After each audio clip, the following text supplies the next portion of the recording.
তব আখলাক করেছে খোদা সুমহান, সুন্দর অবয়ব করেছে রহমান। আলহামদুলিল্লাহি রব্বিল আলামিন ওয়াসসালাতু ওয়াসসালামু আলা খাতামিন নাবিয়্যিন আম্মা বা'দ ফাউযু বিল্লাহি মিনাশ শাইতানির রাজীম বিসমিল্লাহির রহমানির রহিম। আসসালাতু ওয়াসসালামু আলাইকা ইয়া রাসূলুল্লাহ, আসসালাতু ওয়াসসালামু আলাইকা ইয়া হাবিবাল্লাহ, আসসালাতু ওয়াসসালামু আলাইকা ইয়া নবিয়াল্লাহ ওয়া আলা আলিকা ওয়া সুহাবিকা ইয়া নূরাল্লাহ। মদিনী চ্যানেলের দর্শক শ্রোতা, আপনাদের সবাইকে জানাই অনেক অনেক শুভেচ্ছা ও স্বাগতম মদিনী চ্যানেল বাংলার অনুষ্ঠান সিরাতে মুস্তাফা সাল্লাল্লাহু তাআলা আলাইহি ওয়া আলিহি ওয়াসাল্লামে। এই অনুষ্ঠানে আমরা প্রিয় নবী রাসূল আরবি সাল্লাল্লাহু তাআলা আলাইহি ওয়া আলিহি ওয়াসাল্লামের সিরাত তথা বরকতময় জীবনী সম্পর্কে আলোচনা করে থাকি। নবী করিম রউফুর রহিম সাল্লাল্লাহু তাআলা আলাইহি ওয়া আলিহি ওয়াসাল্লামের জীবনে ঘটে যাওয়া ঘটনাগুলো থেকে আমাদের জন্য কি শিক্ষণীয় বিষয়গুলো রয়েছে, নবী করিম সাল্লাল্লাহু তাআলা আলাইহি ওয়া আলিহি ওয়াসাল্লামের শিক্ষণীয় আদর্শগুলো আমরা এই অনুষ্ঠানের অংশ করে থাকি, যাতে আমরা সেগুলো থেকে শিক্ষা নিয়ে নিজেদের জীবনে বাস্তবায়ন করে ইহকাল ও পরকালে সফলকাম হতে পারি। মদিনী চ্যানেলের দর্শক শ্রোতা, আজও নবী করিম সাল্লাল্লাহু তাআলা আলাইহি ওয়া আলিহি ওয়াসাল্লামের জীবনীর একটি অংশ নিয়ে আলোচনা করব এবং এর মধ্যে নবী করিম সাল্লাল্লাহু তাআলা আলাইহি ওয়া আলিহি ওয়াসাল্লামের মহত্ব ও মর্যাদা কী রয়েছে এবং আমাদের জন্য কি শিক্ষণীয় বিষয় রয়েছে সেই বিষয়গুলো সম্পর্কে এর মধ্যে আলোচনা করব। মদিনী চ্যানেলের দর্শক শ্রোতা, বিষয়বস্তু এবং আলোচনা শুরু করার পূর্বে আসুন দুরূদ শরীফের একটি ফজিলত শুনে নেই। ক্বালা রাসূলুল্লাহি সাল্লাল্লাহু আলাইহি ওয়া আলিহি ওয়াসাল্লাম আউলান নাসি বি ইয়াউমাল কিয়ামতি আকসারুহুম আলাইয়া সালাতান। নবী করিম রউফুর রহিম সাল্লাল্লাহু তাআলা আলাইহি ওয়া আলিহি ওয়াসাল্লাম ইরশাদ করেছেন যে কাল কিয়ামতের দিন লোকদের মধ্যে আমার সবচাইতে নিকটবর্তী ব্যক্তি সেই হবে যে দুনিয়াতে আমার উপর অধিক হারে দুরূদ শরীফ পাঠকারী হবে। সুবহানাল্লাহ। মদিনী চ্যানেলের দর্শক শ্রোতা, কাল কিয়ামতের বিভীষিকাময় পরিস্থিতির কথা আমরা কম বেশি বয়ানে শুনি, জানি। আমরা শুনেছি যে কিয়ামত এবং হাসরের ময়দানের যে ভয়াবহ পরিস্থিতি হবে সেই সম্পর্কে। এই ভয়াবহতা থেকে বাঁচার উপায় হচ্ছে নবী করিম সাল্লাল্লাহু তাআলা আলাইহি ওয়া আলিহি ওয়াসাল্লামের নৈকট্য। তো আমরা যদি নবী করিম সাল্লাল্লাহু তাআলা আলাইহি ওয়া আলিহি ওয়াসাল্লামের নৈকট্য পেতে চাই, আর প্রতিটি নবী প্রেমিকের মনের বাসনা হচ্ছে নবী করিম সাল্লাল্লাহু তাআলা আলাইহি ওয়া আলিহি ওয়াসাল্লামের নৈকট্য লাভ, তো সেটা যদি আমরা পেতে চাই তাহলে আমাদেরকে অধিক হারে দুরূদ শরীফ পাঠ করতে হবে। সাল্লু আলাল হাবিব সাল্লাল্লাহু তাআলা আলা মুহাম্মদ সাল্লাল্লাহু আলাইহি ওয়া আলিহি ওয়াসাল্লাম। মদিনী চ্যানেলের দর্শক শ্রোতা, আপনারা দেখছেন সিরাতে মুস্তাফা সাল্লাল্লাহু তাআলা আলাইহি ওয়া আলিহি ওয়াসাল্লাম। আর আজকে আমরা জানব বদর যুদ্ধের পরবর্তী সময়ে দ্বিতীয় হিজরিতে ঘটে যাওয়া কিছু ঘটনা সম্পর্কে। জি মদিনী চ্যানেলের দর্শক শ্রোতা, এর মধ্যে কিছু ঘটনা এমন রয়েছে যেগুলো বদর যুদ্ধ সংশ্লিষ্ট, আর কিছু ঘটনা এমন রয়েছে যেটা বিভিন্ন সময়ে ঘটে গিয়েছে দ্বিতীয় হিজরিতে। বদর যুদ্ধ দ্বিতীয় হিজরিতে হয়েছিল, যার ব্যাপারে আমরা অনেক বিস্তারিতভাবে পূর্বের দুটি পর্বে আলোচনা করেছি। এই পর্বে আমরা বদর যুদ্ধের পরে কিছু ঘটে যাওয়া ঘটনা সম্পর্কে জানব। আচ্ছা, যখন বদর যুদ্ধ হয়েছিল আমরা শুনেছি যে বদর যুদ্ধ হওয়ার পর আলহামদুলিল্লাহি তাআলা আল্লাহ তাআলা মুসলমানদেরকে বিজয় দান করেন, তো মুসলমানরা জয়ী হয়। তো এর পরবর্তীতে মুসলমানরা জয়ী হওয়ার পর বিধর্মীদের যারা কয়েদি ছিল তাদের ব্যাপারে কি পদক্ষেপ নেওয়া হবে সেই ব্যাপারে নবী করিম সাল্লাল্লাহু তাআলা আলাইহি ওয়া আলিহি ওয়াসাল্লাম সাহাবায়ে কেরামদের সাথে পরামর্শ করলেন। তো হযরত উমর ফারুক আজম রাদিয়াল্লাহু তাআলা আনহু একটি পরামর্শ দিলেন। তারপর হযরত আবু বকর সিদ্দিক রাদিয়াল্লাহু তাআলা আনহু একটি পরামর্শ দিলেন। তিনি পরামর্শ দিলেন তারা সবাই আমাদের আত্মীয় ও প্রতিবেশী, তাই তাদেরকে হত্যা না করে বরং তাদের থেকে মুক্তিপণ হিসেবে কিছু দিরহাম নিয়ে তাদের সবাইকে মুক্ত করে দেয়া হোক। এখন মুসলমানদের অর্থনৈতিক অবস্থা খুবই দুর্বল, মুক্তিপণের মূল্য দ্বারা মুসলমানদের অর্থনৈতিক সহযোগিতার মাধ্যম হবে এবং হয়তো ভবিষ্যতে আল্লাহ পাক এসব লোকদেরকে ইসলাম গ্রহণ করার সামর্থ্য প্রদান করবেন। রসুল আকরাম সাল্লাল্লাহু তাআলা আলাইহি ওয়া আলিহি ওয়াসাল্লাম হযরত আবু বকর সিদ্দিক রাদিয়াল্লাহু তাআলা আনহুয়ের গাম্ভীর্যপূর্ণ মতামত পছন্দ করলেন এবং এসব বন্দীদের থেকে 4000 দিরহাম করে মুক্তিপণ নিয়ে তাদেরকে ছেড়ে দিলেন। যারা দারিদ্রতার কারণে মুক্তিপণ দিতে পারছিল না বা অপারগ ছিল, তাদেরকে নবী করিম সাল্লাল্লাহু তাআলা আলাইহি ওয়া আলিহি ওয়াসাল্লামের দয়াতে এভাবেই মুক্ত করে দিচ্ছিলেন। এবং যারা শিক্ষিত ছিল, লেখাপড়া জানতো, তাদের মুক্তিপণ হিসেবে এটা হলো যে তারা যেন মদিনা শরীফের যে বাচ্চারা লেখাপড়া জানে না তাদের 10 জনকে লেখাপড়া শিখাবে। তো এটাই হচ্ছে তাদের মুক্তিপণ। জি মাদিনী চ্যানেলের দর্শক শ্রোতা, এভাবেই চমৎকার একটি সিদ্ধান্তের মাধ্যমে মুক্তিপণ এবং কয়েদিদের মুক্ত করার বিষয়টি হয়। হযরত আব্বাস, যিনি তখনও মুসলমান হননি, তো আনসারগণ এই আরজ করলো নবী করিম সাল্লাল্লাহু আলাইহি সাল্লামের দরবারে, যেহেতু হযরত আব্বাস আমাদের ভাগিনা, তো আমরা তাকে মুক্তিপণ ছাড়াই বিদায় করে দেই, ছেড়ে দেই, মুক্ত করে দেই। কিন্তু নবী করিম সাল্লাল্লাহু তাআলা আলাইহি ওয়া আলিহি ওয়াসাল্লাম এই আবেদন গ্রহণ করলেন না, বরং তার থেকে মুক্তিপণ চাইলেন এবং বললেন যে সে যেন তার মুক্তিপণ এবং তার 2 ভাতিজা আকিল বিন আবু তালিব এবং নওফল বিন খারেস এবং তার প্রতিনিধি উতবা বিন আমের বিন জাহদাম, এই 4 ব্যক্তির, অর্থাৎ হযরত আব্বাস সহ এই 4 ব্যক্তির মুক্তিপণ যেন সে আদায় করে। এটার কারণ ছিল এটা, যেটা বলা হয়েছে কিতাবের মধ্যে, যে সে খুবই ধনী ব্যবসায়ী ছিল। আমরা বদর যুদ্ধে শুনেছিলাম যে অনেকগুলো ধনী ব্যবসায়ী যারা বিধর্মীদেরকে, ইসলামের শত্রুদেরকে বিভিন্ন দিন, অর্থাৎ যুদ্ধে অংশগ্রহণের বিভিন্ন দিন বিভিন্নভাবে সহযোগিতা করার প্রতিজ্ঞা করেছিল। তার মধ্যে হযরত আব্বাসও ছিলেন, যে তার এক দিন খাবার খাওয়ানোর দায়িত্ব ছিল ইসলামের শত্রুদের, সেই যারা যুদ্ধে অংশগ্রহণ করেছিল তাদের যোদ্ধাদেরকে একদিন খাবার খাওয়ানোর দায়িত্ব ছিল। তো সে, তার পালা আসেনি খাবার খাওয়ানোর, তো তার কাছে যে দিরহামগুলো ছিল সেগুলো মুসলমানরা মালে গনিমত হিসেবে নেয় এবং তার মুক্তিপণ হিসেবে এই 4 জন ব্যক্তির, তাকে সহ হযরত আব্বাসকে সহ 4 জন ব্যক্তির মুক্তিপণ দাবি করে।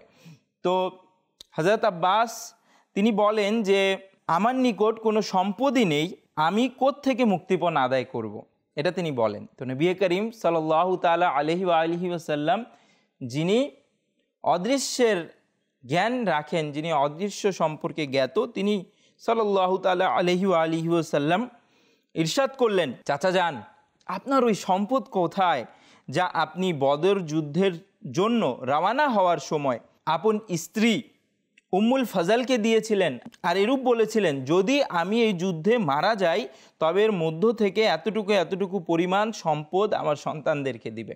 সুবহানাল্লাহ। নবী করিম রউফুর রহিম সাল্লাল্লাহু তাআলা আলাইহি ওয়া আলিহি ওয়াসাল্লামের এত বিশ্লেষণ সহকারে বিস্তারিত বর্ণনা শুনে হযরত আব্বাস খুবই অবাক হলেন এবং বললেন, শপথ ওই খোদার যিনি আপনাকে সত্য সহকারে প্রেরণ করেছেন, নিঃসন্দেহে আপনি আল্লাহ পাকের রাসূল।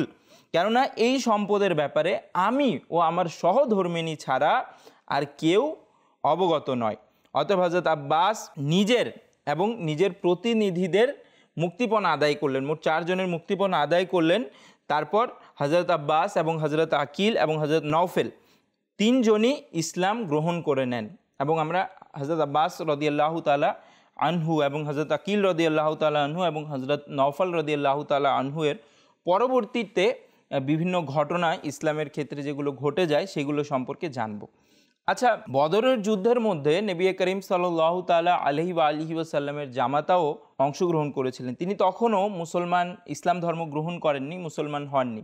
তিনি ছিলেন উম্মুল মুমিনিন হযরত সাইয়্যিদাতুনা খাদিজা রাদিয়াল্লাহু তাআলা আনহা এর শাহজাদি, হযরত যায়েনব রাদিয়াল্লাহু তাআলা আনহা এর স্বামী হযরত আবুল আস বিন রবি। তো হযরত আবুল আস বিন রবি তখনও ইসলাম ধর্ম গ্রহণ করেননি, যেহেতু তিনি হযরত খাদিজা রাদিয়াল্লাহু তাআলা আনহা এর বোনের ছেলে ছিলেন। তো নবী করিম সাল্লাল্লাহু আলাইহি সাল্লামের সাথে হযরত সাইয়্যিদাতুনা খাদিজা রাদিয়াল্লাহু তাআলা আনহা পরামর্শ করে তার সাথে হজরত আবুল আস বিন রবি এর সাথে হজরত জাইনাব রাদিয়াল্লাহু তাআলা আনহা নবী করিম সাল্লাল্লাহু আলাইহি সাল্লামের শাহজাদির বিবাহ সম্পন্ন করেন। যখন নবী করিম সাল্লাল্লাহু তাআলা আলাইহি ওয়া আলিহি ওয়াসাল্লামের নবুয়তের ঘোষণা দেন, তখন হজরত জাইনাব রাদিয়াল্লাহু তাআলা আনহা, যিনি নবী করিম সাল্লাল্লাহু আলাইহি সাল্লামের শাহজাদি, তিনি যদিও বা ইসলাম ধর্ম গ্রহণ করেন, কিন্তু তার স্বামী আবুল আস বিন রবি তিনি ইসলাম ধর্ম গ্রহণ করেননি। তো নবী করিম সাল্লাল্লাহু তাআলা আলাইহি ওয়া সাল্লাম তিনিও বদর যুদ্ধ করতে এসেছিলেন অমুসলিমদের পক্ষ থেকে। তো তিনিও কয়েদিদের মধ্যে অন্তর্ভুক্ত ছিলেন, হজরত আবুল আস বিন রবি। তো সবার ক্ষেত্রে যেমন নিয়ম ছিল নবী করিম সাল্লাল্লাহু তাআলা আলাইহি ওয়া সাল্লামের ন্যায়পরায়ণতা, তার ক্ষেত্রেও একই নিয়ম তিনি করলেন। তার জন্য মুক্তিপণ আদায় করার জন্য চিঠি পাঠালেন হজরত জাইনাব রাদিয়াল্লাহু তাআলা আনহা এর কাছে।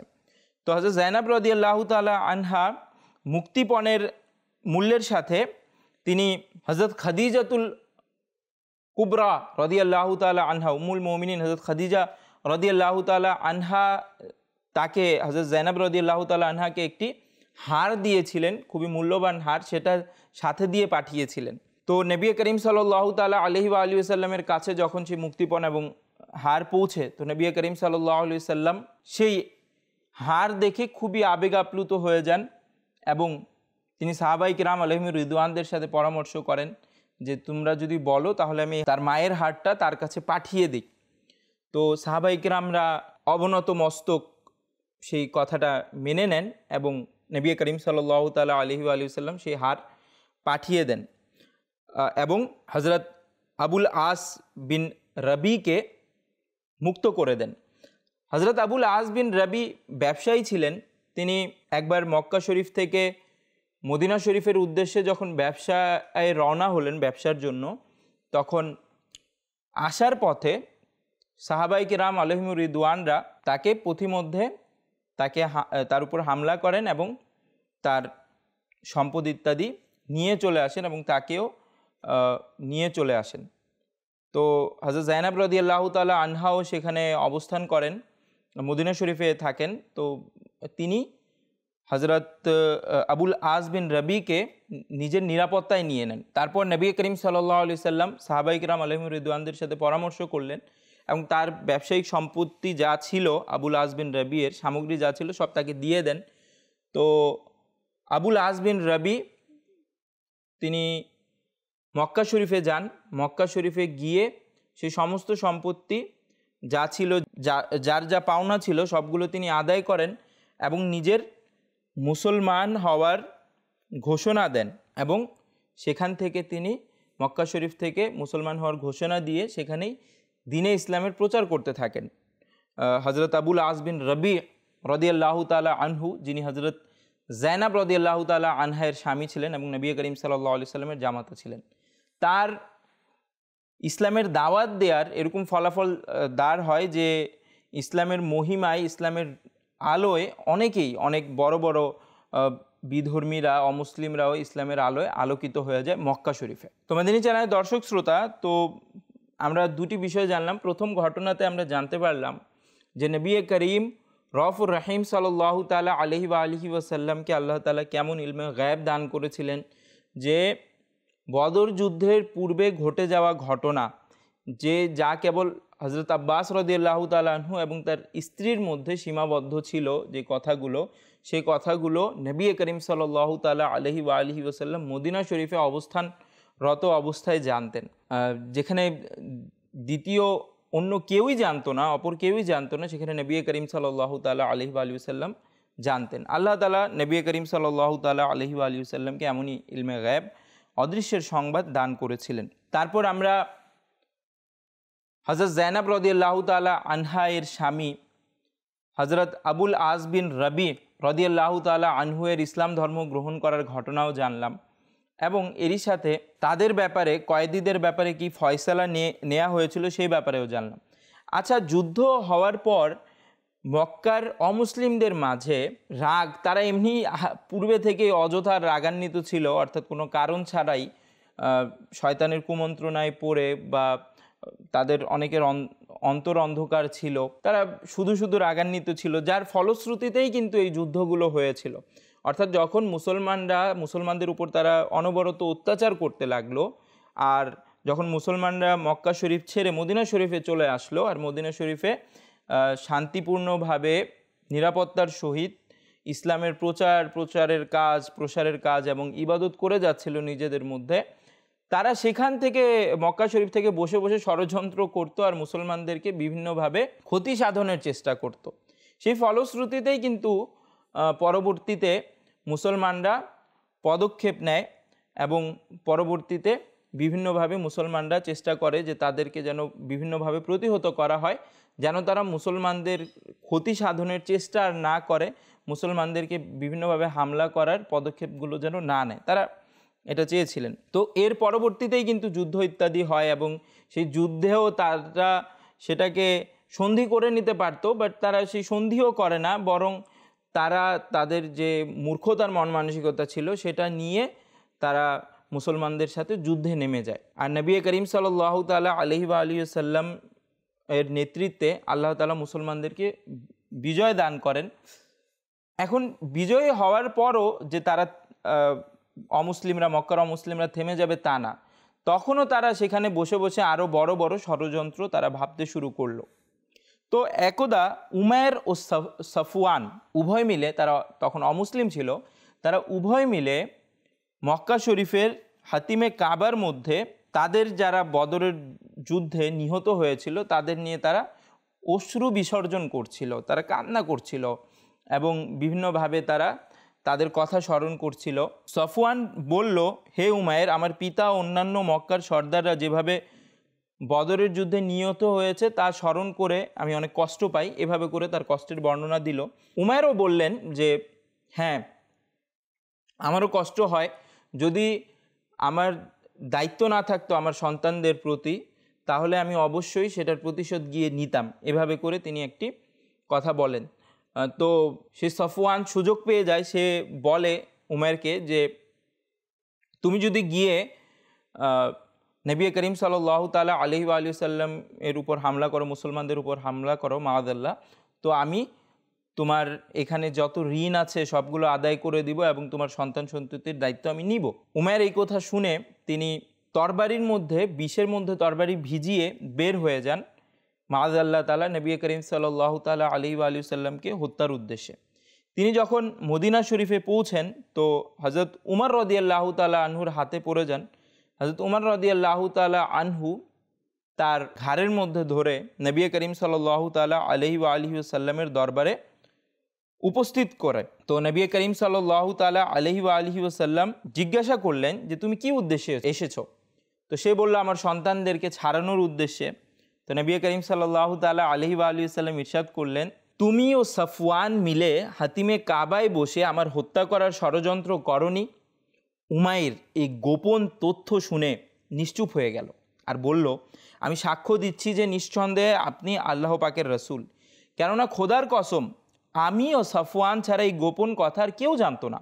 এই দিকে মক্কায় সফওয়ান প্রিয় নবী সাল্লাল্লাহু তাআলা আলাইহি ওয়া আলিহি ওয়াসাল্লামের খবর শোনার জন্য ব্যাকুল ছিল, আর অন্যদিকে হযরত উমাইর রাদিয়াল্লাহু তাআলা আনহু ইসলামের ছায়াতলে চলে এসেছিলেন। তো যখন হযরত উমাইর রাদিয়াল্লাহু তাআলা আনহু ফিরলেন আর সে সফওয়ান সেখানে বসে বসে মাআযাল্লাহ তাআলা এই আশায় বসেছিল যে সে কখন হযরত উমাইর রাদিয়াল্লাহু তাআলা আসবে আর তাকে হত্যার খবর দিবে। তো যখন সেটা জানতে পারলো যে হযরত উমাইর রাদিয়াল্লাহু তাআলা আনহু মুসলমান হয়ে গিয়েছে, তখন সে অনেক অবাক হলো এবং তার পায়ের নিচ থেকে মাটি সরে গেল। হযরত উমাইর রাদিয়াল্লাহু তাআলা আনহু মুসলমান হয়ে মক্কায় আসলেন এবং যেভাবে তিনি পূর্বে মুসলমানের রক্ত পিপাসু ছিলেন, এখন তিনি বিধর্মীদের প্রাণের শত্রু হয়ে গেলেন এবং খুবই নির্ভীক ও বীরত্বের সহিত মক্কায় ইসলাম প্রচার করতে লাগলেন। এমনকি তার ইসলাম প্রচারের ফলে বড় বড় বিধর্মীদের অন্ধকার অন্তর ইমানের আলো দ্বারা আলোকিত হয়ে গেল এবং সেই উমায়েরকে এখন সাহাবিয়ে রসুল হযরত উমাইর রাদিয়াল্লাহু তাআলা আনহু বলা হচ্ছে। তো এভাবে করে নবী করিম সাল্লাল্লাহু তাআলা আলাইহি ওয়া আলিহি ওয়াসাল্লামকে আল্লাহ তাআলা যে ইলমে গায়ব দান করেছিলেন, মুআজিজা দান করেছিলেন, তার মাধ্যমেও বিভিন্ন বিধর্মীরাও ইসলামের ছায়াতলে আসছিল। আর এর উদাহরণ একজন হযরত উমর রাদিয়াল্লাহু তাআলা আনহু, তিনিও যখন নবী করিম সাল্লাল্লাহু তাআলা আলাইহি ওয়া আলিহি ওয়াসাল্লামের মুখ থেকে সেই গায়েবের খবর শুনলেন, যে কথা কেউই জানে না, দ্বিতীয় অপর কেউই জানে না, যেটা শুধু আমি যে আলোচনা করে আমি সরাসরি পৌঁছে গিয়েছি সেই কাজটা আঞ্জাম দিতে, সেটা নবী করিম সাল্লাল্লাহু তাআলা আলাইহি ওয়া আলিহি ওয়াসাল্লাম জানে। তো এটা তো স্বাভাবিক দৃষ্টিতে কোনো সম্ভাবনাই ছিল না যে নবী করিম সাল্লাল্লাহু আলাইহি ওয়াসাল্লাম এই খবর জানবেন। তারপরেও তিনি জানতেন। আল্লাহ তাআলা নবী করিম সাল্লাল্লাহু তাআলা আলাইহি ওয়া আলিহি ওয়াসাল্লামকে এমন ইলমে গায়েব দান করেছিলেন। যে সকল সাহাবাই কেরাম রাদিয়াল্লাহু তাআলা আনহু বদরের যুদ্ধে অংশগ্রহণ করে, তারা সকল সাহাবীদের মধ্যে একটি বিশেষ মর্যাদা সহকারে অনন্য। আর ওই সৌভাগ্যবানদের মর্যাদায় একটি মহান ফজিলত হলো, ওই সৌভাগ্যবানদের ব্যাপারে রাসূল আকরাম সাল্লাল্লাহু আলাইহি সাল্লাম ইরশাদ করেন, নিঃসন্দেহে আল্লাহ পাক বদরীদের সম্পর্কে জ্ঞাত। আর তিনি এটা ইরশাদ করে দিয়েছেন যে তোমরা এখন যেই আমল চাও করো, নিঃসন্দেহে তোমাদের জন্য জান্নাত ওয়াজিব হয়ে গেছে। বা ইরশাদ করেন, আমি তোমাদেরকে ক্ষমা করে দিয়েছি। এটা বুখারী শরীফের হাদিস। বদর যুদ্ধের পরবর্তীতে আরেকটা ঘটনা হচ্ছে আবু লাহাবের মৃত্যু। আবু লাহাব বদর যুদ্ধে অংশগ্রহণ করতে পারেনি। এদিকে সে একটি রোগে আক্রান্ত হয়েছে, বসন্ত রোগে আক্রান্ত হয়েছিল, যার কারণে তার শরীর পচে গলে যাচ্ছিল।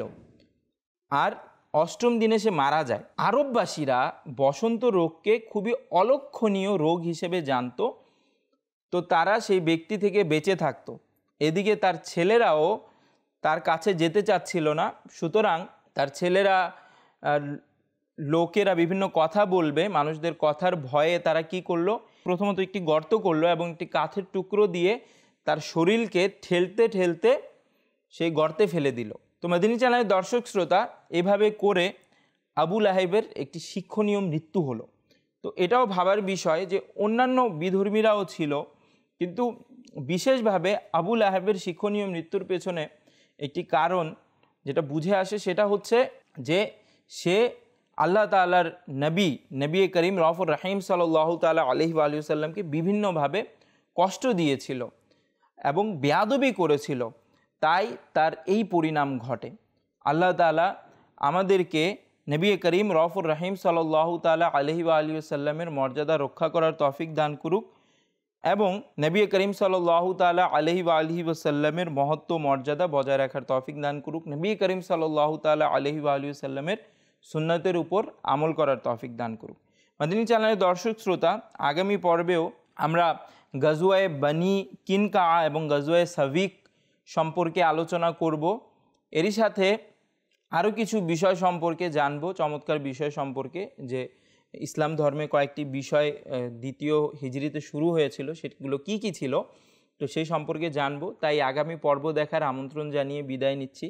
সল্লু আলাল হাবিব সাল্লাল্লাহু তাআলা আলা মুহাম্মদ সাল্লাল্লাহু আলাইহি ওয়া আলিহি ওয়াসাল্লাম। তব আখলাক করেছে খোদা সুমহান, সুন্দর অবয়ব করেছে